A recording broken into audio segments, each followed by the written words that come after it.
মেহেরপুরে 7 জনকে ঠেলে পাঠানোর চেষ্টা ঠেকালো বিজিবি। পুশিন ইস্যু জিইয়ে রেখে পঞ্চায়েত নির্বাচনে ফায়দা নিতে চায় বিজেপি। উস্কানিতে পা না দেওয়ার পরামর্শ। দক্ষিণ পশ্চিমাঞ্চলের বিভিন্ন বেড়িবাঁধে ভাঙন, 30টির বেশি পয়েন্টে ঝুঁকিতে শতাধিক কিলোমিটার। প্লাবন আতঙ্কে নদী পাড়ের মানুষ। খুলনা বিশ্ববিদ্যালয়ের একাধিক শিক্ষকের বিরুদ্ধে শিক্ষার্থীদের যৌন হয়রানির অভিযোগ। বিচারের দাবিতে উত্তপ্ত ক্যাম্পাস, ব্যবস্থা নেওয়ার আশ্বাস কর্তৃপক্ষের। এবং মোংলা বন্দর সচল রাখতে শেষের দিকে ড্রেজিংয়ের কাজ, ঢুকতে পারবে 9.5 মিটারের জাহাজও। চ্যানেল দ্রুত ভরাট হওয়ায় নাব্য সংকটের শঙ্কা।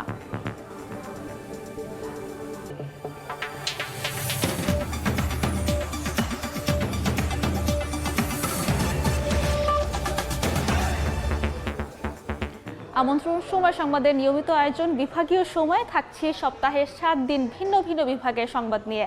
আজ থাকছে খুলনা বিভাগ, সঙ্গে আছে আমি সাবরিনা মজুমদার। মেহেরপুরে সীমান্ত দিয়ে 7 জনকে পুশিনের চেষ্টা করেছে ভারতীয় সীমান্তরক্ষী বাহিনী বিএসএফ। ভোরে গাংনীর শহরতলা সীমান্তের কাঁটাতারের বেড়া খুলে বেশ কয়েকজন নারী পুরুষকে বাংলাদেশে ঠেলে দেওয়ার চেষ্টা করে বিএসএফ। এ সময় বিজিবি ও স্থানীয়রা বাধা দিলে ভারতীয় কাঁটাতারের কাছে ফিরে যেতে বাধ্য হয় তারা। 7 জনের মধ্যে একজন নারী রয়েছেন। এদিকে পুশিন ঠেকাতে দেশের অন্যান্য সীমান্তেও সতর্ক অবস্থানে বিজিবি, তাদের সঙ্গে পাহারা দিচ্ছেন স্থানীয় বাসিন্দারাও।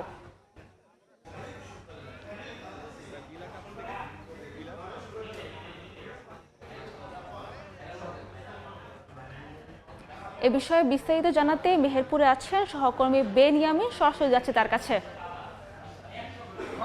চলতি মাসে মেহেরপুরে তৃতীয়বারের মতন পুশ ইনের চেষ্টা করেছে ভারতীয় সীমান্ত রক্ষাকারী বাহিনী বিএসএফ। আজ যে সকালে পুশিনের যে ঘটনাটি ঘটেছে সেটি হচ্ছে মেহেরপুরের তেঁতুলবাড়িয়া ইউনিয়নের শহরাতলা বিওপির আন্তর্জাতিক পিলার 142-এর 5S এবং 5S এবং 6S এর মাঝখানে যে কাঁটাতার রয়েছে সেই কাঁটাতারের দিয়ে তাদেরকে পুশ ইন করার চেষ্টা করা হয়েছে। পুশ ইনের পরে তারা গ্রামের অভ্যন্তরে আসার চেষ্টা করলে স্থানীয় যে গ্রামবাসী তাদেরকে প্রতিহত করে এবং বিজিবিকে খবর দিলে বিজিবি সদস্যরা কিন্তু তাদেরকে প্রতিহত করে কাঁটাতারের কাছে আন্তর্জাতিক সীমারেখার ওপারে তাদেরকে আবার ফেরত পাঠায়। সেই ক্ষেত্রে যারা এসেছিল তাদেরকে স্থানীয় সূত্রে জানা যাচ্ছে কেউ বলছেন 10 জন, কেউ বলছেন 7 জন। তবে এর মধ্যে একজন নারী এবং বাকিরা পুরুষ ছিল বলে জানাচ্ছে স্থানীয় যারা গ্রামবাসী রয়েছে তারা। পরবর্তীতে সকাল 8টা থেকে 9টার মধ্যে বিজিবি জানাচ্ছে যে 8টা থেকে 9টার মধ্যে তাদেরকে আবারও বিএসএফ কাঁটাতারের ওপারে নিয়ে যায় এদেরকে। তো সেক্ষেত্রে আসলে যারা পুশিন হয়েছিল তাদেরকে আবারও বিএসএফ ফেরত নিয়েছে বলে জানা যাচ্ছে। তবে এই ক্ষেত্রে কোনো আনুষ্ঠানিক বিবৃতি দেয়নি বিজিবি কিংবা বিএসএফ কর্তৃপক্ষ। আর এছাড়াও মেহেরপুরে এর পূর্বে 6 জুন তেঁতুলবাড়িয়া সীমান্তে দিয়ে 6 জনকে পুশিনের চেষ্টা চালানো হয়েছিল। সেক্ষেত্রে তাদেরকেও পরবর্তীতে টানা 24 ঘন্টা পরে তাদেরকে আবারও বিএসএফ তাদেরকে ফেরত নেয়। তারপরে 19 জুন গেল শুক্রবারেও কিন্তু 4 জনকে মেহেরপুরের খালপাড়া বুড়িপোতা সীমান্তের খালপাড়া নামক স্থান দিয়ে আরো 4 জনকে কিন্তু পুশিনের চেষ্টা চালানো হয়। এই পুশিনের যে চেষ্টাগুলো চলছে সেই চেষ্টার ফলশ্রুতিতে কিন্তু বিজিবির পক্ষ থেকে কিন্তু কঠোর অবস্থান নেওয়া হয়েছে এবং বিজিবি কিন্তু কঠোর অবস্থান নিয়ে তাদের টহল জোরদার করেছে। সেক্ষেত্রে গ্রামবাসীকেও কিন্তু তারা সহযোগিতা নিচ্ছে এবং গ্রামবাসীর মাধ্যমেও কিন্তু তারা কিছু কঠোর অবস্থান নিয়েছে। গ্রামবাসীরা জানাচ্ছে যে আসলে বিজিবিকে তারা সতর্ক অবস্থানে থাকতে দেখেছে এবং তারা বিজিবিকে সতর্ক থাকার জন্য এবং তাদেরকে সহযোগিতা করার জন্য যা করণীয় তারা কিন্তু করছেন এবং বিজিবির সাথেও কিন্তু তারা পাহারা দিচ্ছে। তো এই ক্ষেত্রে মেহেরপুরে যে বিজিবি পরিস্থিতি সীমান্ত পরিস্থিতি সেক্ষেত্রে বিজিবি কঠোর অবস্থানে রয়েছে এবং অবস্থান আরো জোরদার হবে এবং সীমান্তবাসী জানা চাচ্ছে যে এই ধরনের কোনো পুশিনের ঘটনা যেন না ঘটে। এই ছিল মেহেরপুরের সীমান্ত পরিস্থিতির সর্বশেষ খবর। যুক্ত ছিলাম মেহেরপুর থেকে। পুশ ইনের তথ্য নিয়ে মিথ্যাচার করছেন পশ্চিমবঙ্গের মুখ্যমন্ত্রী শুভেন্দু অধিকারী। অসত্য তথ্য দিয়ে তার এমন বক্তব্যকে উস্কানি হিসেবে দেখছেন আন্তর্জাতিক সম্পর্ক বিশ্লেষকরা। তাদের মতে আসন্ন পঞ্চায়েত নির্বাচন পর্যন্ত পুশিন জিইয়ে রেখে অভ্যন্তরীণ রাজনীতিতে ফায়দা নিতে চায় বিজেপি। আমি 10,000 বের করেছি, আমার কাছে 12টা হোল্ডিং সেন্টারে আরো 1800 অপেক্ষা করছে। ডেলি ওপারে পাঠাচ্ছি, ধরো আর বিএসএফ কে দাও। ভারতের পশ্চিমবঙ্গ থেকে 10,000 অনুপ্রবেশকারীকে বাংলাদেশে ফেরত পাঠানো হয়েছে। রাজ্যটির মুখ্যমন্ত্রী শুভেন্দু অধিকারীর এমন দাবিকে ঘিরে শুরু হয়েছে নতুন বিতর্ক। এত সংখ্যক মানুষকে কিভাবে চিহ্নিত করা হলো, কি প্রক্রিয়া তাদের সীমান্ত দিয়ে পার করা হলো এবং এ বিষয়ে কেন্দ্রীয় সংস্থা কিংবা সীমান্তরক্ষী বাহিনীর কোনো আনুষ্ঠানিক তথ্য কেন সামনে আসছে না তা নিয়ে চলছে আলোচনা সমালোচনা। বিজিবি বলছে 21 মে থেকে 25 জুন পর্যন্ত 83টি পুশিন চেষ্টা প্রতিরোধ করেছে বিজিবি। 650-এর বেশি মানুষকে ঠেলে পাঠানোর চেষ্টা রুখে দিয়েছে বাংলাদেশ। প্রবেশ করতে দেয়া হয়নি একজনকেও। আন্তর্জাতিক বিশ্লেষকদের মতে সীমান্ত, নাগরিকত্ব এবং অনুপ্রবেশের ইস্যু পশ্চিমবঙ্গের রাজনীতিতে দীর্ঘদিন ধরেই গুরুত্বপূর্ণ। শুভেন্দুর অসত্য দাবিতে উল্টো উস্কানি দেখছেন বিশ্লেষকরা। মনে করি না এর মধ্যে সত্যতা আছে। এখন প্রশ্ন আসতে পারে যে কেন তিনি এটি বলছেন তার অভ্যন্তরীণ রাজনৈতিক হিসাব। ভারতের দিক থেকে উস্কানিও থাকতে পারে এখানে। এবং আপনি জানেন যে আমাদের প্রধানমন্ত্রী এই মুহূর্তে চীন সফর করছেন, এটিরও নানান ধরনের সমালোচনা, নানান ধরনের আলোচনা ভারতে রয়েছে, নানান ধরনের ক্যালকুলেশন তারা করছেন, নানান ধরনের ইকুয়েশন তারা রাখছেন। কাজে সেই অবস্থায় বাংলাদেশ সরকার হয়তো বা কোনো এই উস্কানির কোনো ফাঁদে হয়তো বা পা দিতে চাইছে না, এবং তারা চাইছে যে এটাকে যেভাবে ম্যানেজ করার অফিসিয়ালি ফর্মালি বর্ডার লেভেলে সেভাবে ম্যানেজ করা। সামনে পঞ্চায়েত নির্বাচন, সে পর্যন্ত বিজেপি পুশিন ইস্যু জিয়ে রাখতে চায় বলে মনে করেন এই সাবেক রাষ্ট্রদূত। পশ্চিমবঙ্গ বিজেপি বিশেষ করে এইটাকে বজায় রাখবে। সামনে তাদের পঞ্চায়েত নির্বাচন আছে, তো পঞ্চায়েত নির্বাচনে তারা এখন চাচ্ছে, এখন তো তৃণমূল পঞ্চায়েত নিয়ন্ত্রণ করছে, কাজে তারা চাচ্ছে যে এই ধারাটা বজায় রেখে যদি পঞ্চায়েত নির্বাচন পর্যন্ত তারা যেতে পারে তাহলে তারা পঞ্চায়েত নির্বাচনে জয়লাভ করতে পারবে, এবং সেটা হলে রাজনৈতিকভাবে তাদের জন্য খুবই একটা শক্তিশালী জায়গায় তৈরি হবে। পঞ্চায়েত নির্বাচন, রাজ্য নির্বাচন, এই দুটো নির্বাচনে ফলাফল তারা নিয়ে যেতে চাচ্ছে আগামী লোকসভা ইলেকশন। প্রকৃত পরিস্থিতি তুলে ধরতে সরকারকে স্বচ্ছতার সাথে তথ্য উপস্থাপনের পরামর্শ দিচ্ছেন বিশ্লেষকরা। তাদের ভাষ্য, এসব ঘটনা দীর্ঘমেয়াদে দুই দেশের জন্য ভালো কিছু বয়ে আনবে না।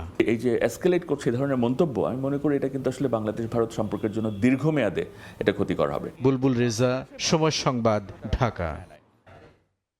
খুলনা, বাগেরহাট ও সাতক্ষীরার বিভিন্ন স্থানে আবারও বেড়িবাঁধে ভাঙন দেখা দিয়েছে। বর্ষা মৌসুমে যে কোনো সময় বাঁধ ভেঙে প্লাবিত হতে পারে বিস্তীর্ণ এলাকা, এমন শঙ্কায় দিন কাটছে নদীপাড়ের মানুষের। তবে পানি উন্নয়ন বোর্ড বলছে জরুরি সংস্কারের পাশাপাশি টেকসই বাঁধ নির্মাণে নেওয়া হয়েছে একাধিক প্রকল্প। মঞ্জুরুল হক মঞ্জুরের ছবিতে আরও জানাচ্ছেন আব্দুল আল মামুন রুবেল।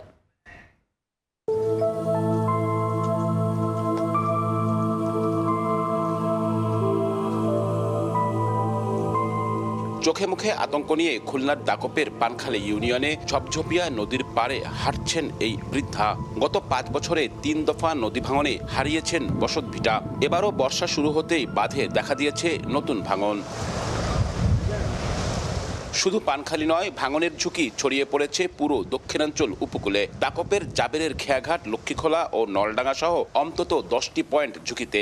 কোথাও ফাটল, কোথাও নদীতে হারিয়ে যাচ্ছে মাটি। একই চিত্র বাইকগাছার দেরুটি, কয়রার মহেশ্বরীপুর, বাগেরহাটের শরণখোলা ও সাতক্ষীরার আশাশুনির বিভিন্ন এলাকাতেও। 3 জেলায় 30টির বেশি পয়েন্টে শতাধিক কিলোমিটার বেড়িবাঁধ এখন ঝুঁকিতে। স্থানীয়দের অভিযোগ, প্রতি বছর ভাঙন দেখা দিলেও মিলছে না স্থায়ী সমাধান। বাড়িঘর নেই, সে সব ভাঙিয়ে চলে গেছে নদীর মধ্যে, আর সবাই এনে যে রয়েছে। আমাদের প্রতি বছর ভাঙে আর প্রতি বছর রাস্তা ফেসাতে হয়। প্রতি বছর জিআই ব্যাগ ফেলে, কিন্তু স্থায়ী কোনো বেড়িবাঁধ সমাধান করে না। নদীতে ভাঙনে ভেঙে নিয়ে গেছে, গেলে এই প্রায় 2 বছর আসছে, আমি আর থাকতে পারি না। এই যে বেড়িবাঁধটা আছে এটাই টেকসই বেড়িবাঁধ করে দিক, এই ছাড়া আমাদের আর কোনো কিছু কাম্য নাই। বিশেষজ্ঞরা বলছেন, সংশ্লিষ্ট দফতরের ভুল নকশা ও পরিকল্পনায় বাঁধ নির্মাণে কাঙ্ক্ষিত সুফল মিলছে না। জলোচ্ছ্বাসের ঝুঁকি বাড়ায় দ্রুত কার্যকর ব্যবস্থা নেয়ার দাবি তাদের।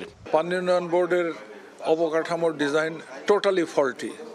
তো আপনি ওই ফল্টি ডিজাইনের টাকা বেশি দিলেন, পার্সেন্টেজ বাড়লো, কিন্তু লাভ তো হলো না। পানি উন্নয়ন বোর্ড বলছে ঝুঁকিপূর্ণ স্থানগুলোতে জরুরি মেরামত চলছে। পাশাপাশি দীর্ঘমেয়াদী সুরক্ষার জন্য টেকসই বাঁধ নির্মাণে নেওয়া হয়েছে কয়েকটি বড় প্রকল্প। পোল্ডার এরিয়াতে যেসব ঝুঁকিপূর্ণ জায়গা রয়েছে সেগুলোর জন্য আমরা পানি উন্নয়ন বোর্ড থেকে প্রকল্প গ্রহণ করা হচ্ছে। ঝুঁকিপূর্ণ যে বেড়িবাঁধগুলো আছে সেগুলো প্রাকৃতিক দুর্যোগ থেকে আমরা মুক্তি পেতে পারবো। পানি উন্নয়ন বোর্ডের তথ্য মতে খুলনা, বাগেরহাট ও সাতক্ষীরা জেলায় তাদের আওতায় 2000 কিলোমিটার বেড়িবাঁধ রয়েছে। ভাঙন রোধে প্রতি বছর নেওয়া হয় নানা প্রকল্প। বেড়িবাঁধ সংস্কারে খরচ হয় শত কোটি টাকা। তবে বছর না ঘুরতেই আবারও একই রকম ভাঙন দেখা যায় এসব এলাকায়। তাই উপকূলীয় মানুষের টেকসই বেড়িবাঁধ নির্মাণের দাবি আরও জোরালো হয়েছে। আব্দুল্লাহ আল মামুন রুবেল, সময় সংবাদ, খুলনা। এ বিষয়ে বিস্তারিত জানাতে খুলনায় আছেন রিপোর্টার আব্দুল্লাহ আল মামুন রুবেল। তার সঙ্গে আলোচনায় যুক্ত আছেন পানি উন্নয়ন বোর্ডের তত্ত্বাবধায়ক প্রকৌশলী মোহাম্মদ নাজমুল হক। সরাসরি যাচ্ছে সেখানে। বর্ষা মৌসুমে এলেই চিরচেনা উদ্বেগ, উৎকণ্ঠার আতঙ্ক যে দক্ষিণের উপকূলীয় এলাকা জুড়ে দেখা যায়, এবছরও তেমনটি দেখা গিয়েছে। নতুন করে বিভিন্ন স্থানে বেড়িবাঁধে ভাঙন দেখা দিয়েছে। এসব পরিস্থিতিতে আসলে পানি উন্নয়ন বোর্ড বা সংশ্লিষ্ট কর্তৃপক্ষ কী ব্যবস্থা নিচ্ছে সেটি নিয়ে আজ আমরা আলোচনা করব। আমাদের সাথে রয়েছেন পানি উন্নয়ন বোর্ড খুলনা সার্কেলের তত্ত্বাবধায়ক প্রকৌশলী। আপনাকে স্বাগত জানাচ্ছি। শুরুতে একটু জানতে চাই যে বর্ষা মৌসুম এলেই আমরা দেখি যে বিভিন্ন এলাকায় বেড়িবাঁধ যেগুলো রয়েছে সেখানে অনেক জায়গায় ফাটল দেখা যায়, অনেক জায়গায় ভাঙন দেখা যায়, স্রোতে সেগুলো ভেঙে যায়। এমন জায়গা আসলে আপনারা এই মুহূর্তে জানেন কিনা? আপনাদের এলাকায় কতটুকু জায়গা কি অবস্থায় রয়েছে? আপনাদের কাছে কি খবর রয়েছে? জি, ধন্যবাদ আপনাকে। আপনারা জানেন যে দক্ষিণ পশ্চিমাঞ্চল এই খুলনা বিভাগ অত্যন্ত গুরুত্বপূর্ণ। জলবায়ু পরিবর্তনের কারণে এই অঞ্চলটা সমুদ্রের সাথে কানেক্টেড। বিভিন্ন যেমন পরশুর, শিবসা, কাজীবাসা, বিভিন্ন যে বড় বড় নদী আছে, নদীগুলো ডাইরেক্ট সমুদ্রের সাথে কানেক্টেড। তো উপকূল বেষ্টিত হওয়ার কারণে এখানে প্রাকৃতিক দুর্যোগ যেমন বিভিন্ন সাইক্লোন সিডো, রাইলা, আমপান, ইয়াস, ফণি, রেমাল প্রতি বছরই কিন্তু এগুলো আঘাত হানে। এই দক্ষিণ পশ্চিমাঞ্চল বাংলাদেশ পানি উন্নয়ন বোর্ডের একটা অত্যন্ত চ্যালেঞ্জিং অঞ্চল। এই অঞ্চলে 60-এর দশকে প্রায় 41টি পোল্ডার বাংলাদেশ পানি উন্নয়ন বোর্ডের তরফ থেকে এগুলো নির্মাণ করা হয়। সেই 60-এর দশকে নির্মিত পোল্ডারগুলো ডে বাই ডে সেগুলো মেরামত করার চেষ্টা করছে সরকার বিভিন্ন সময়। তারপরেও জলবায়ু পরিবর্তনের কারণে বিভিন্ন সময় সবগুলো মেরামত করা সম্ভব হয় নাই। সুতরাং 41টা পোল্ডারের এখন আসলে কতটুকু জায়গা কি অবস্থায় রয়েছে? জি, 41টা পোল্ডারের টোটাল দৈর্ঘ্য, উপকূলীয় বাঁধের দৈর্ঘ্য 1821 কিলোমিটার। এছাড়া অন্যান্য প্রকল্পের আওতায় আরও কিছু বাঁধ নির্মাণ হয়েছে। টোটাল 2022 কিলোমিটার উপকূলীয় বাঁধের দৈর্ঘ্য। তার মধ্যে আমরা সাইট ভিজিট করে অতীব ঝুঁকিপূর্ণ, কম ঝুঁকিপূর্ণ এভাবে আমরা চিহ্নিত করেছি 107 কিলোমিটার। এর 107 কিলোমিটারের মধ্যে অতীব ঝুঁকিপূর্ণ সেগুলো 35 কিলোমিটার আমরা ইতিমধ্যে আপৎকালীন জরুরি কাজ চিহ্নিত করেছি এবং কাজ বাস্তবায়ন চলমান রয়েছে। সেখানে বালি ভর্তি জিও ব্যাগ দিয়ে আমরা সেগুলো জরুরি ভিত্তিতে, অস্থায়ী ভিত্তিতে সে কাজগুলো বাস্তবায়ন করা হচ্ছে। এছাড়াও আমাদের বিভিন্ন পার্মানেন্ট হিসাবে আমরা বিভিন্ন প্রকল্প আমরা হাতে নিয়েছি আর কি। আপনারা যে কাজগুলো করছেন আমরা আসলে স্থানীয়ভাবে দেখেছি যে এই স্থানীয়দের কাছ থেকে অভিযোগ রয়েছে যে কাজগুলো আসলে করা হয় সেগুলো আসলে খুব অল্প সময়, 6 মাস বা 1 বছর পর একই জায়গায় আবারও ভাঙন দেখা যায়। তার মানে কাজের গুণগত মান নিয়ে আসলে প্রশ্ন তুলছেন বিভিন্ন বিশেষজ্ঞরা বা আপনারা যদি বলে স্থানীয়রা। না, আসলে বিষয়টা দেখেন, এগুলো কাজগুলো মনিটরিং 3 স্তর ভাবে মনিটরিং করা হচ্ছে। পানি সম্পদ মন্ত্রণালয় থেকে আছে, আমাদের আপৎকালীন পানি উন্নয়ন বোর্ডের আপৎকালীন কমিটি রয়েছে, লোকাল কমিটি রয়েছে। পানি উন্নয়ন বোর্ডের কাজের গুণগত মান এবং জবাবদিহিতা রয়েছে। সেখানে আমাদের বিভিন্ন উন্নয়নমূলক কাজ রয়েছে, সেখানে টাস্কফোর্স রয়েছে। সুতরাং গুণগত মান ও পরিমাণের বিষয়ে বাংলাদেশ পানি উন্নয়ন বোর্ড অত্যন্ত সচেতন। এ বিষয়ে কোনো প্রকার গ্রহণযোগ্য নয়। তবে তাহলে আসলে ভাঙছে কেন? তবে যেহেতু এই কাজগুলো অস্থায়ী ভিত্তিতে করা হচ্ছে, আপৎকালীন কাজ, জরুরি কাজ, এগুলো আমাদের পার্মানেন্ট যখন আমরা প্রকল্প গ্রহণ করব, পার্মানেন্ট কাজ করা হবে, এগুলো একেবারে নিরাপদ থাকবে আর কি, কোনো ঝুঁকিতে থাকবে না। সেই পার্মানেন্ট কাজ বা স্থায়ী টেকসই বেড়িবাঁধের যে দাবি আসলে উপকূলবাসী যুগের পর যুগ করে আসছে, সেই দাবি আসলে কি তাদের পূরণ হবে না? মানে আসলে এটি কি আসলে বছরের পর বছর তারা আসলে দুর্ভোগে কাটিয়ে যাবেন? না, আমি উপকূলবাসীদের অত্যন্ত আনন্দের সাথে জানাতে চাচ্ছি যে আমরা ইতিমধ্যে আপনারা দেখতেছেন যে 14/1 ফোল্ডার কয়রায় সেটা কাজ চলমান রয়েছে, এখন অগ্রগতি 45%। এছাড়া ফোল্ডার 15 সেখানে অগ্রগতি 60%। এগুলো কিন্তু উন্নয়ন প্রকল্প চলমান রয়েছে। এই দুটো প্রকল্প এছাড়াও জাইকা ফান্ডের প্রকল্প রয়েছে, জাইকা ফান্ডের প্রকল্প এছাড়াও পানগুছিতে একটা বাগেরহাটে একটা প্রকল্প রয়েছে। এই প্রকল্পগুলো বাস্তবায়ন হলে এলাকাবাসী সুফল পাবে এবং অবশিষ্ট যে ক্ষতিগ্রস্ত ড্যামেজ প্রকল্পগুলো রয়েছে সেই প্রকল্পগুলোও বাংলাদেশ পানি উন্নয়ন বোর্ডের নজরে রয়েছে। যেমন বি সেফ একটা ফরেন এডেড প্রজেক্ট হাতে নিতে যাচ্ছে, সেখানে 7/1 সাতক্ষীরা জেলা আশাশুনি উপজেলা 7/1 7/2 পোল্ডার 16, 23 এবং ফরেন এডেড যেগুলো প্রজেক্ট আসবে সেগুলো আমরা অলরেডি ফিজিবিলিটি স্টাডি চলমান রয়েছে এবং অতি সত্বর আশা করছি সেগুলো অনুমোদন। প্রকল্পর আশ্বাসের কথা আসলে উপকূলবাসী বছরের পর বছর শুনে আসছে, একটু যদি আমাদেরকে আরও একটু সুনির্দিষ্ট করে বলতেন যে প্রকল্পগুলো এখন কোন পর্যায়ে রয়েছে, কবে নাগাদ কাজ শুরু হতে পারে, কবে নাগাদ আসলে সমাধান হতে পারে? যে এই প্রকল্প নিয়ে মিটিং দফায় দফায় মিটিং চলমান রয়েছে। আমরা আশা করছি ফরেন এডেড এবং বাংলাদেশ সরকার এই প্রকল্পগুলো দ্রুতই অনুমোদনের ব্যবস্থা করবেন এবং অলরেডি অনেক দূর এগিয়ে গেছে। এছাড়া আপনারা জানেন যে পোল্ডার 31 দাকো উপজেলায় সেগুলো পানি সম্বন্ধে যাচাই বাছাই হয়েছে, আর একটা 18/19 পোল্ডার সেটা কিন্তু পরিকল্পনা কমিশনে রয়েছে। এছাড়াও বলেশ্বর নদীতে বাগেরহাটে সেটাও স্টাডি চলমান রয়েছে। এই প্রকল্পগুলো অনুমোদন হলে যে ঝুঁকিপূর্ণ যে জায়গাগুলো রয়েছে সেগুলো পার্মানেন্টভাবে স্থায়ীভাবে রক্ষা করা সম্ভব হবে। আরেকটি বিষয় একটু জানতে চাই, আমরা বিভিন্ন জায়গায় আসলে শুনেছি বা আমাদের কাছে বিশেষজ্ঞরাও আসলে বলে থাকেন যে অনেক ক্ষেত্রে পানি উন্নয়ন বোর্ডের যে ডিজাইন বা নকশা থাকে, অবকাঠামোর নকশা, সেখানে আসলে ত্রুটিপূর্ণ নকশা থাকে। এই কারণে আসলে অর্থ খরচ হলেও কাঙ্ক্ষিত সুফল মিলে না। এই জায়গায় আসলে আপনাদের বলার কিছু আছে? হ্যাঁ, আসলে বাংলাদেশ পানি উন্নয়ন বোর্ডের একটা শক্তিশালী একটা ডিজাইন দপ্তর রয়েছে। সেই ডিজাইন অফিস বাংলাদেশের যেই প্রান্তেই হোক, যে বাঁধ, বন্যা নিয়ন্ত্রণ বাঁধ বলেন, খাল বলেন, রেগুলেটর বলেন, সেগুলোর ডিজাইন ডাটা পাঠানো হয়। তারা সেগুলো অ্যানালাইসিস করে বিভিন্ন বছরের data analysis, morphological data, water level, discharge, এগুলো অ্যানালাইসিস করে ডিজাইনগুলো প্রণয়ন করা হয়। এখন ধরেন যে 100 বছরে একটা যদি রিটার্ন পিরিয়ড আসে সেটা ধরে যদি আমি ডিজাইন করি সেটা তো কস্ট ইফেক্টিভ হবে না। সেটা আমাদের ডিজাইন দপ্তর সেগুলো অনেক যাচাই বাছাই করে কস্ট ইফেক্টিভ যেন হয় এবং টেকসই যেন হয় সেভাবে ডিজাইন প্রণয়ন করে। যদি কোনো থাকে স্পেসিফিক কারো কোনো বক্তব্য থাকে সেগুলো যদি আমাদের ডিজাইন দপ্তরে মতামত দেয় সেগুলো অ্যাড্রেস অবশ্যই করবে, আমরা অ্যাড্রেস করব। বাংলাদেশ ওয়াটার বোর্ডের ডিজাইনটা অনেক শক্তিশালী এবং টেকসই। এই বিষয়ে একটু জানতে চাচ্ছিলাম যে উপকূলীয় এলাকায় আমরা দেখি যখন বেড়িবাঁধ ভেঙে যায়, এটার একটা অন্যতম কারণ হচ্ছে স্থানীয়ভাবে অনেকে এটি নষ্ট করে বা লবণ পানি ঢোকানোর চেষ্টা করে। তো সেই জায়গাটায় আসলে একটি ক্ষতির একটি কারণ হিসেবে অনেকে বিবেচনা করেন। তো এই জায়গাটায় আসলে পানি উন্নয়ন বোর্ডের নজরদারি থাকে কিনা এবং এটি আসলে ডেভেলপমেন্টের আসলে জায়গা রয়েছে? হ্যাঁ, খুবই গুরুত্বপূর্ণ একটা প্রশ্ন করেছেন। যে আপনি জানেন যে এই উপকূলীয় এলাকায় লবণ পানি বেষ্টিত, মানুষ চিংড়ি চাষ করে আর কি, বিভিন্ন ঘের তৈরি করে। আমাদের বন্যা নিয়ন্ত্রণ বাঁধ কেটে সেখানে পাইপ বসিয়ে সেখানে অনেক পানি নেয় আর কি। আমরা ইতিমধ্যে আপনারা জেনে খুশি হবেন যে আমরা 2000টা পাইপ, অবৈধ পাইপ চিহ্নিত করেছি। সেগুলো প্রায় 80% আমরা উচ্ছেদ করেছি। এছাড়া অবৈধ স্থাপনা রয়েছে সেগুলো কিন্তু উচ্ছেদ অভিযান চলমান রয়েছে। বেড়িবাঁধ ভাঙনের এটা একটি কারণ মনে করেন কিনা? না, অবশ্যই। এটা যখন আপনার একটা বাঁধ কেটে পাইপ বসাবে সেখানে তো সিভেজ হওয়ার চান্স আছে। সেগুলো অবশ্যই কোনোভাবেই আমাদের যেহেতু নির্দিষ্ট রেগুলেটর আছে, ইনলেট আছে, আউটলেট আছে, সেগুলোতেই আপনার লবণ পানি যাতায়াত বা পানি নিষ্কাশন, পানি নেওয়া যেতে পারে। কিন্তু নিজেরা একেবারে বাঁধ কেটে পাইপ বসিয়ে দিলে সেটা তো ব্রিজ হওয়ার সম্ভাবনা রয়েছে আর কি। সেগুলো কোনোভাবেই কাম্য নয়। সেগুলো জেলা প্রশাসন, বাংলাদেশ পানি উন্নয়ন বোর্ডের আমাদের নির্বাহী প্রকৌশলীগণ সকলে মিলে সেগুলো উচ্ছেদ চলমান রয়েছে এবং আমি জনগণকে আহ্বান জানাবো এই সমস্ত বিষয় নিজেরা এভাবে না করে বাংলাদেশ পানি উন্নয়ন বোর্ডের তরফ থেকে যে অনুমোদিত ডিজাইন অনুযায়ী যে ইনলেট আউটলেট নির্মাণ করা হচ্ছে তার মাধ্যমে যদি পানি নিষ্কাশন বা পানি আনা হয় তাহলে বাঁধের কোনো ক্ষতি হবে না।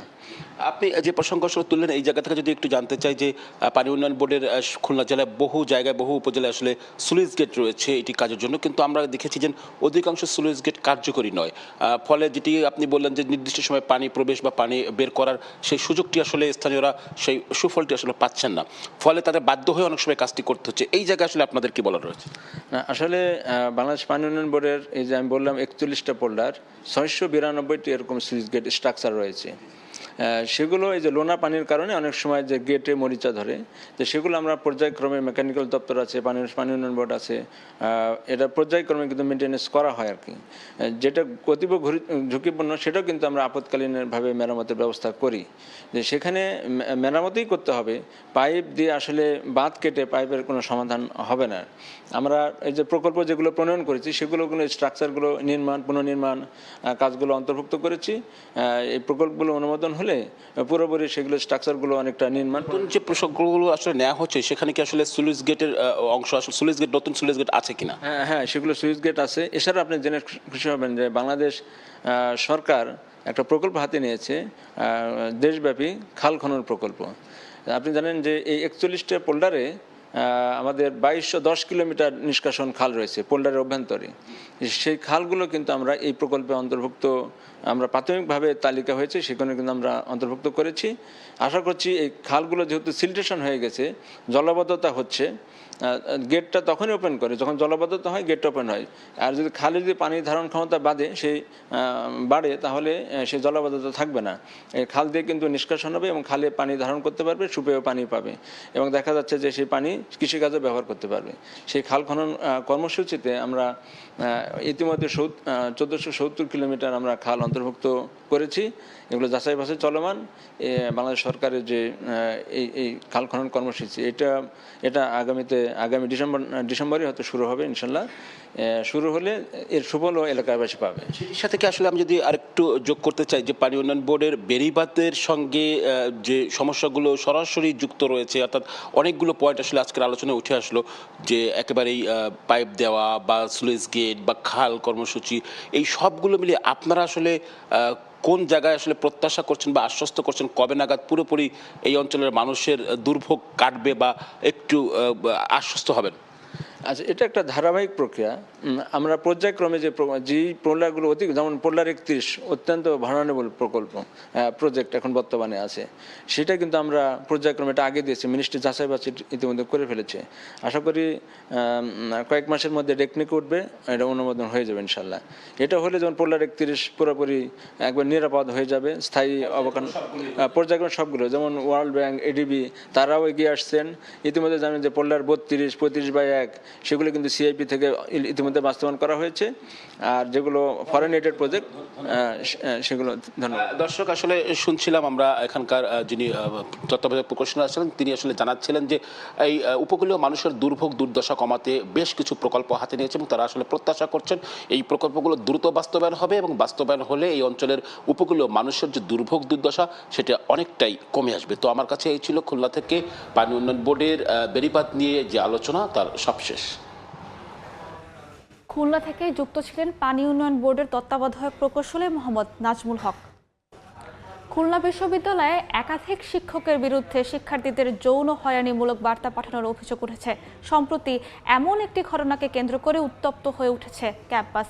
হয়রানির বিচারের দাবিতে মানববন্ধন সহ শিক্ষকের কুশপুত্তলিকা দাহ করেছে শিক্ষার্থীরা। উপযুক্ত বিচার না হলে বৃহত্তর আন্দোলনের হুঁশিয়ারি তাদের। নিয়ামুল হোসেন কোচের ক্যামেরায় তানজিম আহমেদের রিপোর্ট।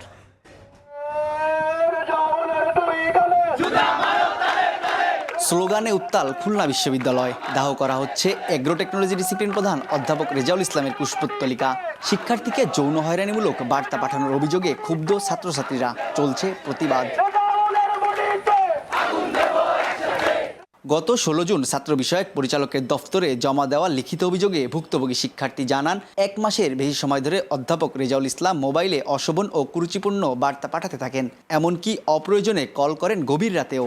অভিযোগে সংযুক্ত করা হয় ওই শিক্ষকের পাঠানো আপত্তিকর বার্তার স্ক্রিনশট। এই ঘটনার দৃষ্টান্তমূলক শাস্তির দাবিতে মানববন্ধন, বিক্ষোভ, গণস্বাক্ষর সংগ্রহ সহ লাগাতার বিভিন্ন কর্মসূচি পালন করছেন তারা।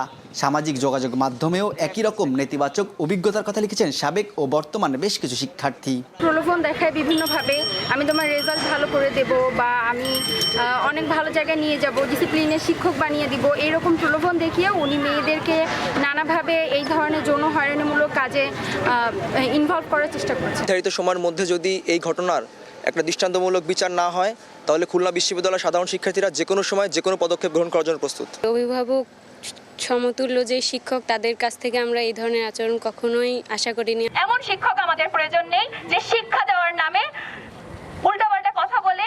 খুলনা বিশ্ববিদ্যালয়ে এমন ঘটনা নতুন নয়। গত বছর আগস্টে ছাত্রীর সঙ্গে অশালীন আচরণ ও যৌন হয়রানিমূলক প্রস্তাব দেওয়ার অভিযোগ ওঠে বাংলা বিভাগের অধ্যাপক রুবেল আনসারীর বিরুদ্ধে। এ সময় অন্য বিভাগের আরেক নারী শিক্ষার্থীও একই ধরনের অভিযোগ করেন। পরে তদন্ত প্রতিবেদন অনুযায়ী চলতি বছরের জানুয়ারিতে ওই অধ্যাপককে 2 বছরের জন্য সব একাডেমিক ও প্রশাসনিক দায়িত্ব থেকে বিরত রাখার সিদ্ধান্ত হয়। তবে বেতন ভাতা সহ অন্যান্য সুযোগ সুবিধা ভোগ করায় ক্ষোভ জানান শিক্ষার্থীরা। অভিভাবক তুল্য শিক্ষকদের থেকে এরূপ ঘটনা আমরা আশা করি না, এটা খুবই লজ্জাজনক। সব বাদ রেখে মোহাম্মদ রেজাউল ইসলামকে যেন স্থায়ীভাবে বহিষ্কার করা হয়, তাকে যেন একটা দৃষ্টান্তমূলক এবং উদাহরণমূলক একটা শাস্তি দেওয়া হয়। এসব ঘটনায় শাস্তিমূলক ব্যবস্থা নেওয়ার পাশাপাশি এমন অপরাধ প্রতিরোধে আরও কঠোর হওয়ার কথা বলছে বিশ্ববিদ্যালয় প্রশাসন। যৌন হয়রানি সেলের যে পানিশমেন্টের যে ধারাগুলি আছে এগুলি মহামান্য হাইকোর্ট থেকে এটা করা, ওখানে বলাই আছে যে কোন অপরাধে কতটুকু শাস্তি হবে। তো এরকম যখন একটা কমপ্লেইন আসে ডেফিনেটলি ছাত্র শিক্ষকের সম্পর্কটা হ্যাম্পার হয়। অ্যাজ ওয়েল অ্যাজ শিক্ষক হিসাবে এটা বিশ্ববিদ্যালয়ের শিক্ষক হিসেবে আমাদের সকলের জন্য এটা লজ্জার। সবশেষ ঘটনা তদন্তে 2টি তদন্ত কমিটি গঠন সহ অভিযুক্ত শিক্ষককে ডিসিপ্লিন প্রদানের দায়িত্ব ও একাডেমিক কার্যক্রম থেকে সাময়িক অব্যাহতি দেওয়া হয়েছে। তানজিম আহমেদ, সময় সংবাদ, খুলনা। মোংলা বন্দরকে পূর্ণাঙ্গ কার্যক্ষম ও সচল রাখতে অবশেষে শেষের পথে অন্যতম বৃহত্তম চ্যানেল ইনার বার ড্রেজিং প্রকল্পের কাজ। আগামী 30 জুন এই মেগা প্রকল্পের আনুষ্ঠানিক সমাপ্তি ঘোষণা করতে যাচ্ছে বন্দর কর্তৃপক্ষ। মেইনটেনেন্স ড্রেজিংয়ের কাজ চলমান থাকলে 9 থেকে 9.5 মিটারের বাণিজ্যিক জাহাজ বিদেশ থেকে সরাসরি অনায়াসে প্রবেশ করতে পারবে মোংলা বন্দরে। মাহমুদ হাসানের পাঠানো তথ্য, মাসুদ ছবি নিয়ে রিপোর্ট। পুরোদমে চলছে ড্রেজিং কার্যক্রম। পশুর নদীর গভীরতা বাড়িয়ে 9 থেকে 9.5 মিটারের বিদেশি বাণিজ্যিক জাহাজ বেরানোর উপযোগী করা হচ্ছে মোংলা বন্দরকে।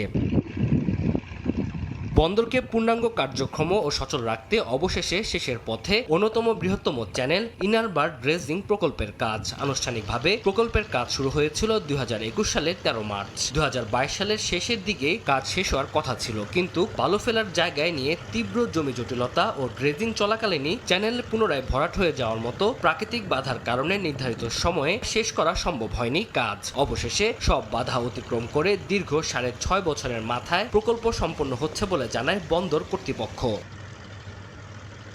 চ্যানেলের নাব্যতা সংকটের স্থায়ী সমাধানে বন্দরের হারবাড়ি এলাকা থেকে বন্দর জেটি পর্যন্ত মোট 23.4 কিলোমিটার চ্যানেল ড্রেজিং করা হয়, যা থেকে প্রায় 2.37 লাখ ঘনমিটার বালু ও পলিমাটি উত্তোলন করা হয়। তবে চ্যানেল দ্রুত ভরাট হয়ে যাওয়ায় নাব্য সংকটের সংখ্যায় পুরোপুরি কাটছে না। বন্দরকে সচল রাখা ও ব্যবসায়ীদের সুবিধার্থে খননকৃত চ্যানেলের ড্রাফট পুনর্বিবেচনার দাবি বন্দর ব্যবহারকারীদের। আমি একজন বন্দর ব্যবহারকারী হিসেবে আমার প্রত্যাশা এবং দাবি হচ্ছে যে যথাযথ প্রক্রিয়ায় যেন ড্রাফট সার্ভেটা হয়। কারণ হচ্ছে আপনার ড্রাফট সমস্যা, ড্রেজিং যদি প্রপারভাবে হয় তাহলে আপনার ড্রাফটের সমস্যাটা মিটে যাবে এবং আমরা আশা করি মোংলা বন্দর আবার পুনরায় সচল হবে। ড্রেজিংটা অতি জরুরি প্রয়োজন এবং অনেক গভীরভাবে আমাদের যাতে গভীরতা বাড়ে সেই ধরনের ড্রেজিং আমাদের প্রয়োজন, যাতে নর্মালি 10,000 টনের একটা ভেসেল উপরে আসুক।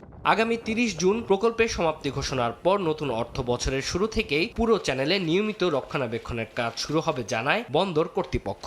আমরা ইতিমধ্যে প্রকল্পটার কাজ শেষ করে ফেলেছি।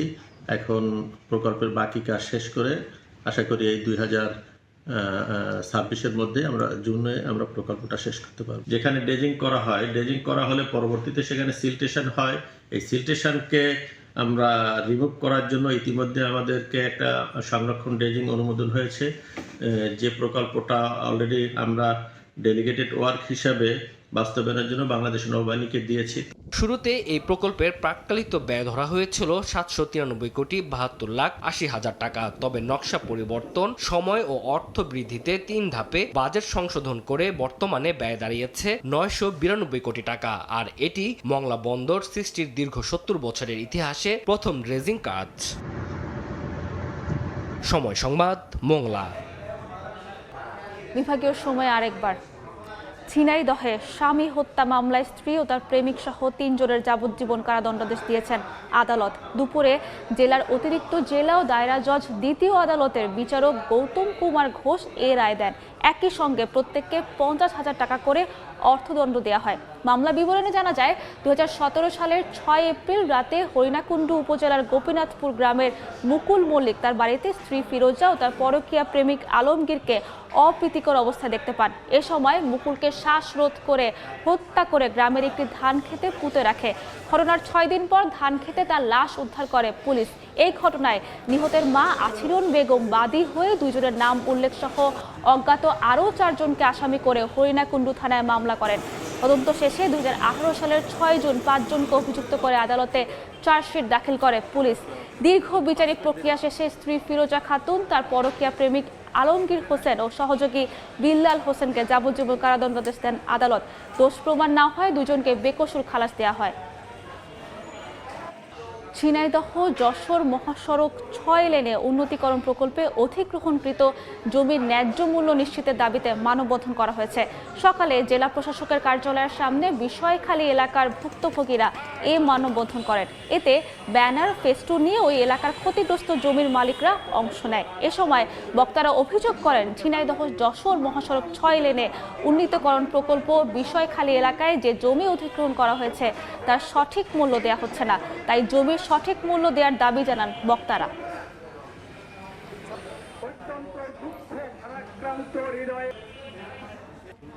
দীর্ঘদিন সংস্কার না করার সাতক্ষীরা সদরের বাঁশদাহা কয়ারবিল সেতু দিয়ে প্রতিদিন ভোগান্তি নিয়ে যাতায়াত করছে অসংখ্য মানুষ। সবচেয়ে বেশি ভোগান্তিতে পণ্যবাহী যানবাহনের চালক, ব্যবসায়ী ও শিক্ষার্থীরা। অতি দ্রুত সেতুটি সংস্কার করে চলাচলের উপযোগী করার দাবি স্থানীয়দের। তবে নতুন নির্মাণের জন্য প্রস্তাবনা পাঠানো হয়েছে বলে জানান এলজিইডি কর্মকর্তা। সাতক্ষীরা থেকে সাগর হোসেনের ছবি নিয়ে মমতাজ আহমেদ বাপির রিপোর্ট। ভেঙে পড়ে আছে সেতু। ঝুঁকিপূর্ণ সেতু দিয়ে প্রতিদিনই জীবনের ঝুঁকি নিয়ে সাধারণ মানুষ, শিক্ষার্থী ও বিভিন্ন যানবাহন চলাচল করছে। প্রায় 1 বছরের বেশি সময় ধরে সাতক্ষীরা সদর উপজেলার বাঁশদাহ কয়লারবিলে সেতুর এমন বেহাল দশা। ভাঙা অংশে কোনো রকম বাঁশ, কাঠ, ইটের রাবিশ ও মাটি ভরার বস্তা ফেলে অস্থায়ীভাবে চলাচলের ব্যবস্থা করা হলেও সেটি এখন অত্যন্ত বিপজ্জনক হয়ে উঠেছে। সামান্য অসাবধানতা কিংবা ভারী যানবাহনের চাপে যে কোনো সময় বড় ধরনের দুর্ঘটনার ঘটার আশঙ্কা করছেন এলাকাবাসী। স্থানীয়দের অভিযোগ, দীর্ঘদিন ধরে সেতুটির এমন বেহাল অবস্থা থাকলেও সংশ্লিষ্ট কর্তৃপক্ষের পক্ষ থেকে কার্যকর কোনো উদ্যোগ নেওয়া হয়নি। আমাদের দাবিটা এই ব্রিজটা সংস্কার হয়ে গেলে খুবই ভালো হয় জনগণের জন্য। যাওয়া আসা করা খুব বিশাল সমস্যার বিষয়, এটা না করলে হবে না। আর এরপরে বর্ষা পড়ে গেলে তো আর মোড়ে চলা যাবে না, এরপরে উল্টে যায়, খানায় পড়ে যায়। এতদিন একটা ব্রিজ কম অবহেলায় পড়ে থাকে, গাড়ি পড়ে গেছে। এখন খুব দ্রুত এই ব্রিজটা মেরামত করলে জনগণের পক্ষে একটু সুবিধা হয়। সেতুটি নতুন করে নির্মাণের জন্য প্রস্তাবনা পাঠানো হয়েছে বলে জানান এলজিইডি নির্বাহী প্রকৌশলী। যে সেতু নির্মাণ প্রকল্প হাতে নেওয়া হয়েছে, সেই প্রকল্প অন্তর্ভুক্তকরণের জন্য ইতিমধ্যে উদ্যোগ নিয়েছি। এই প্রকল্প যদি অনুমোদন হয়ে যায় তাহলে আমরা অচিরেই এই কাজটা শুরু করতে পারবো। সাতক্ষীরা সদর সীমান্তবর্তী সাতানি সহ প্রায় 8টি গ্রামের মানুষের কালারোয়া উপজেলার সঙ্গে যোগাযোগের অন্যতম গুরুত্বপূর্ণ এই সেতু দিয়ে কয়েক হাজার মানুষ চলাচল করে। সময় সংবাদ, সাতক্ষীরা। 1/3 চিকিৎসক ও জনবল নিয়ে চিকিৎসা কার্যক্রম চলছে বাগেরহাট 250 শয্যা জেলা হাসপাতালের। প্রয়োজনীয় বিশেষজ্ঞ চিকিৎসক ও রোগ নির্ণয়ের ব্যবস্থা না থাকায় সেবা থেকে বঞ্চিত হচ্ছেন রোগীরা। জীবন বাঁচাতে অনেক সময় বাধ্য হয়ে রোগীকে যেতে জেলার বাইরে উন্নত চিকিৎসক কেন্দ্রে। তবে বিষয়টির সমাধানে ঊর্ধ্বতন বিভাগকে জানানো হয়েছে বলছে হাসপাতাল কর্তৃপক্ষ। আলী আকবর টুটুলের তথ্য, আমিনুল ইসলামের ছবি নিয়ে রিপোর্ট। 17 লাখ মানুষের একমাত্র চিকিৎসা সেবা কেন্দ্র বাগেরহাট 250 শয্যা হাসপাতাল। চিকিৎসকের উপস্থিতির আগে সকাল থেকে টিকিট কাউন্টার, চিকিৎসকের কক্ষ, ফার্মেসি সর্বত্রই ভিড় রোগীদের। ঘন্টার পর ঘন্টা লাইনে দাঁড়িয়ে টিকিট কেটেও কাঙ্ক্ষিত সেবা পাচ্ছেন না বলে অভিযোগ রোগীদের। এছাড়া বিশেষজ্ঞ চিকিৎসক ও জেলা হাসপাতালে সিটি স্ক্যান ও সিসিইউর ব্যবস্থা না থাকায় সামান্য জটিলতায় রোগীদের রেফার করা হয় খুলনা মেডিকেল কলেজ সহ বিভিন্ন হাসপাতালে। রোগী ও স্বজনদের অভিযোগ, চিকিৎসকের ব্যবস্থাপত্রে ওষুধ লেখার পরও কাউন্টার থেকে সব ওষুধ পাওয়া যায় না। এছাড়া ভর্তি রোগীদের বেশিরভাগ ওষুধ কিনতে হয় বাইরে থেকে। এখানে ওষুধ নাই, আমি বাইরে দিয়ে কিনে চিকিৎসা করছি। থেকে আমি শুধু স্যালাইন পাইছি আর ওষুধ এমনি বাইরে থেকে কিনে আনিছি। সমস্যা সংকট আছে, একজন ডাক্তারের পক্ষে হাজার হাজার রোগী দেখা সম্ভব না। বিছানার সংকট আছে, বেডশিটের সংকট আছে, বালিশের সংকট আছে। বিশেষজ্ঞ চিকিৎসক নাই, তো এরা চোখের চিকিৎসক নাই, বিভিন্ন চিকিৎসক নাই এখানে। তো এইগুলো যদি সংকট মোকাবেলা পূরণ না করা হয়, সংকট পূরণ না করা হয়, তাহলে আমরা এখানে চিকিৎসা পাবো না। হাসপাতালে চিকিৎসকের 85টি পদের মধ্যে 31টি পদ শূন্য। কনসালটেন্ট চক্ষু, অ্যানেস্থেশিয়া, সার্জারি, কার্ডিওলজির মতো গুরুত্বপূর্ণ পদও খালি। এছাড়া এমআরআই, সিটি স্ক্যান, ইকো সহ বেশ কিছু গুরুত্বপূর্ণ পরীক্ষার ব্যবস্থা না থাকায় বাধ্য হয়ে বেসরকারি ডায়াগনস্টিক সেন্টারে অতিরিক্ত টাকা ব্যয় করতে হয় রোগীদের। সেবা দিতে গিয়ে অনেক সমস্যার সম্মুখীন হই, যেগুলো জনগণের কাছে গেলে মানে আমাদের খুবই খারাপ লাগে যে এইগুলো যদি তাদের আমরা দিতে পারতাম সব কিছু সঠিকভাবে, তাহলে মনে হয় এরকম সমস্যা মানে দেখা দিত না। ডাক্তার, নার্স, আদার্স অন্য লোক জনবল সংকটের কারণে আমরা যেটা সেবা দেওয়ার কথা আমরা সেভাবে সেবা দিতে পারতেছি না। শুধুমাত্র ডাক্তার না, আমাদের কোনো মেডিকেল অফিসার নাই, কনসালটেন্ট মাত্র একজন, আমাদের নার্সদের সংখ্যা অপ্রতুল, আমাদের যে এমএলএস এর সংখ্যা ছিল 4th শ্রেণীর কর্মকর্তা তার সংখ্যা অপ্রতুল। মানে সর্বদিক দিয়ে আমরা আসলে মারাত্মক একটা জনবলের ঘাটতি আমাদের রয়েছে। তবে জনবল সহ নানা সংকটের কথা স্বীকার করে বিষয়টি সমাধানের চেষ্টা চলছে বলে জানায় হাসপাতাল কর্তৃপক্ষ। চাহিদা পূরণ আমি আসলে করতে পারি না, মানে আমার সংকটের কারণে। যদি বাজেট বৃদ্ধি হয় অবশ্যই আমরা আমাদের অবস্থা থেকে আমরা চেষ্টা করব মানুষের সুসেবা দেওয়ার জন্য। হাসপাতালে প্রতিদিন 1200 থেকে 1300 রোগী চিকিৎসা নিতে আসেন। সময় সংবাদ, বাগেরহাট। মাগুরা পৌরসভায় মিলছে না প্রত্যাশিত নাগরিক সেবা। প্রথম শ্রেণীর পৌরসভা হলেও এখনও প্রায় 40% সড়ক কাঁচা, যেটুকু পাকা তার বেশিরভাগের অবস্থাও বেহাল।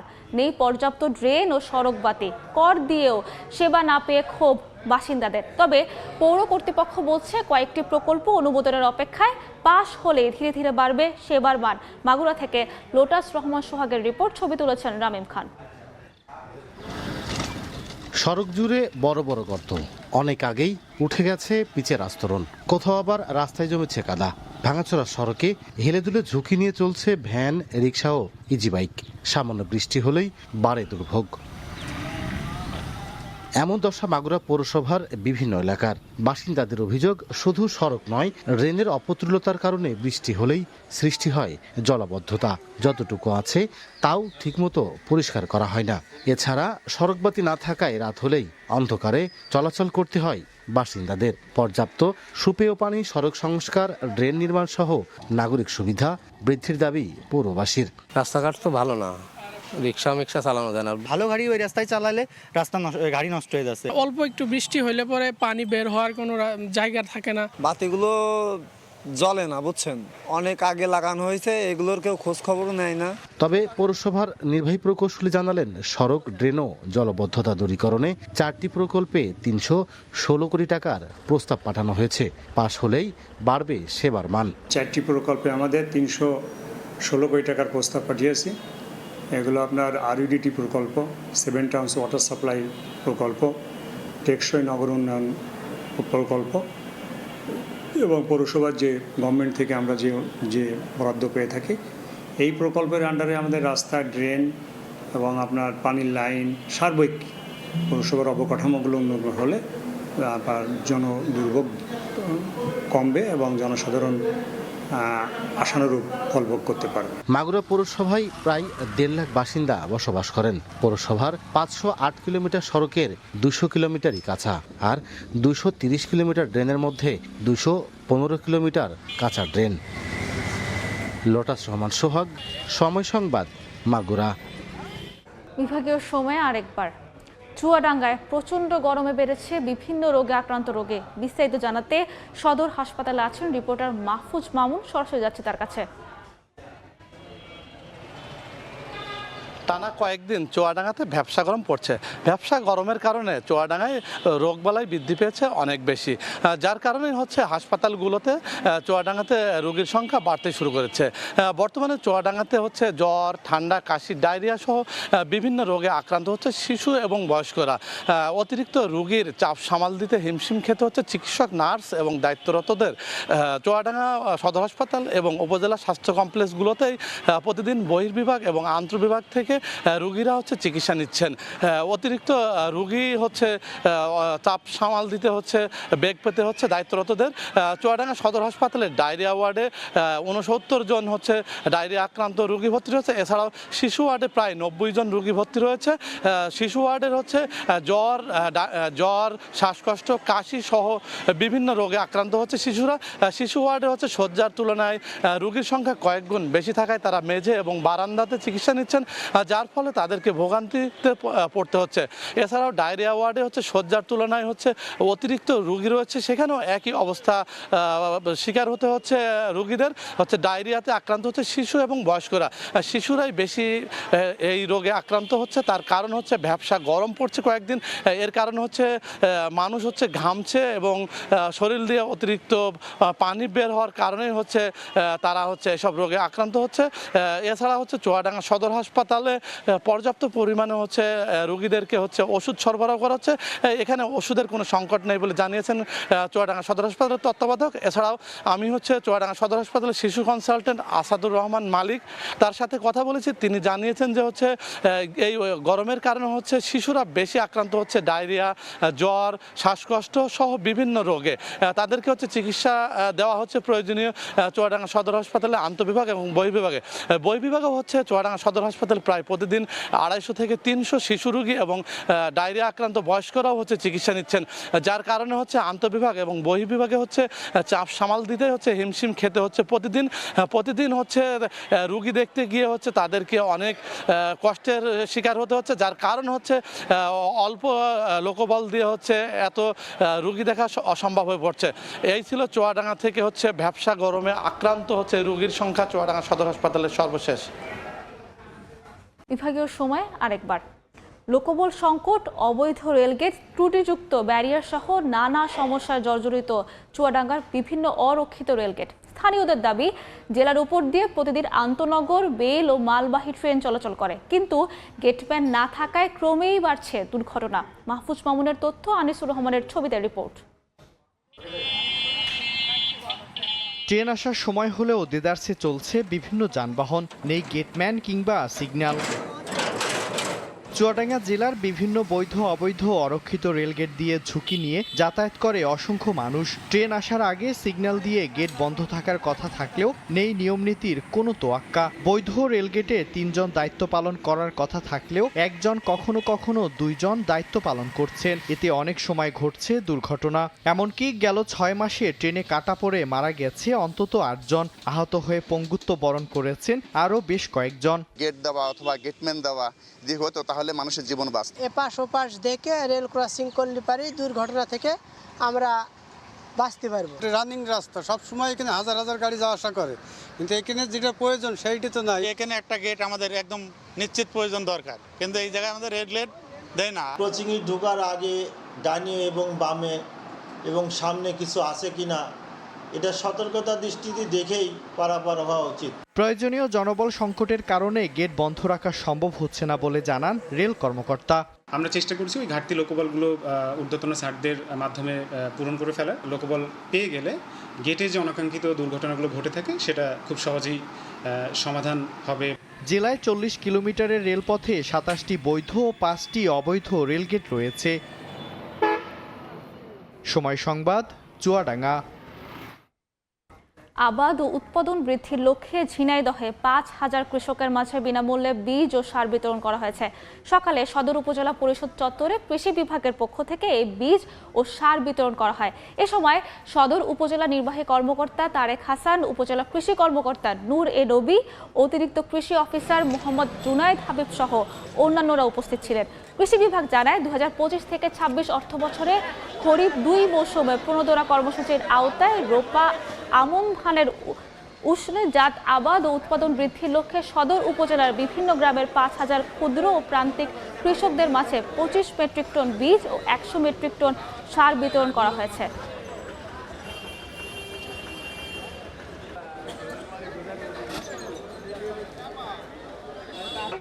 বিভাগীয় সময়ের শীর্ষ সংবাদগুলো জানিয়ে দিচ্ছে আরেকবার। মেহেরপুরে 7 জনকে ঠেলে পাঠানোর চেষ্টা ঠেকালো বিজিবি। পুশিন ইস্যু জিইয়ে রেখে পঞ্চায়েত নির্বাচন ফায়দা নিতে চায় বিজেপি। উস্কানিতে পা না দেওয়ার পরামর্শ। দক্ষিণ পশ্চিমাঞ্চলের বিভিন্ন বেড়িবাঁধে ভাঙন, 30টির বেশি পয়েন্টে ঝুঁকিতে শতাধিক কিলোমিটার প্লাবন, আতঙ্কে নদীপাড়ের মানুষ। এবং খুলনা বিশ্ববিদ্যালয়ের একাধিক শিক্ষকের বিরুদ্ধে শিক্ষার্থীদের যৌন হয়রানির অভিযোগ। বিচারের দাবিতে উত্তপ্ত ক্যাম্পাস, ব্যবস্থা নেওয়ার আশ্বাস কর্তৃপক্ষের।